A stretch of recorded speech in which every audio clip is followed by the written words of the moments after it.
ഭാസ്കര കാർണവർ വധക്കേസിൽ ശിക്ഷിക്കപ്പെട്ട ജയിലിൽ കഴിയുന്ന ഷെറിന് ശിക്ഷാ ഇളവില്ല എന്നതാണ്. ഷെറിന് ജയിൽ വകുപ്പ് 15 ദിവസത്തെ പരോൾ നൽകി. ശിക്ഷാ ഇളവ് നൽകാൻ മന്ത്രിസഭ നേരത്തെ തീരുമാനിച്ചതാണ്. എതിർപ്പുയർന്ന സാഹചര്യത്തിലാണ് തീരുമാനം ഉപേക്ഷിച്ചത്. റോഷിപാൽ വീണ്ടും എത്തുന്നു നമുക്കൊപ്പം. Roshipal, welcome back. ഇനിയിപ്പോൾ ഈ ശിക്ഷാ ഇളവ് നൽകിക്കഴിഞ്ഞാൽ ഗവർണറുടെ അടുത്ത് വരെ പരാതി എത്തുകയും പൊതുസമൂഹം ചർച്ച ചെയ്യപ്പെടുകയും ചെയ്ത സാഹചര്യം അത് തങ്ങൾക്ക് തിരിച്ചടിയാകുമെന്ന് കണ്ട് സർക്കാർ തീരുമാനത്തിൽ നിന്ന് പിന്നോട്ട് പോയതാണോ റോഷിപാൽ?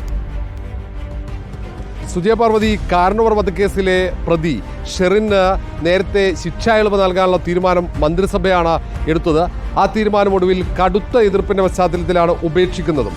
നേരത്തെ പ്രതിപക്ഷമടക്കം ശക്തമായ എതിർപ്പുമായി രംഗത്ത് വന്നിരുന്നു. സർക്കാർ പ്രതിക്കൂട്ടിലായതോടെയാണ് ആ തീരുമാനം മരവിപ്പിക്കുന്നത്.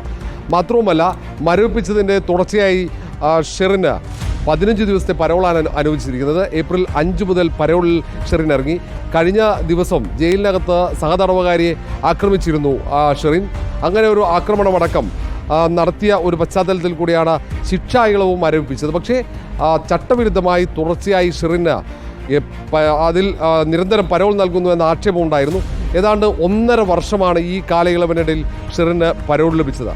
ഇത് ചട്ടവിരുദ്ധമാണെന്ന ആക്ഷേപം ഈ കേസിലെ സാക്ഷികളടക്കം മുന്നോട്ട് വെച്ചിരുന്നു.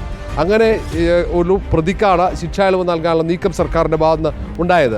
ഒരു മന്ത്രിക്കെതിരെ അടക്കം ഈ കാര്യത്തിൽ ആരോപണം ഉയരുകയും ചെയ്തിരുന്നു. നേരത്തെ ഒരു സഹതടവുകാരിയാണ് അങ്ങനെ ഒരു ആരോപണം മാധ്യമങ്ങൾക്ക് മുന്നിൽ ഉയർത്തുകയും ചെയ്തത്.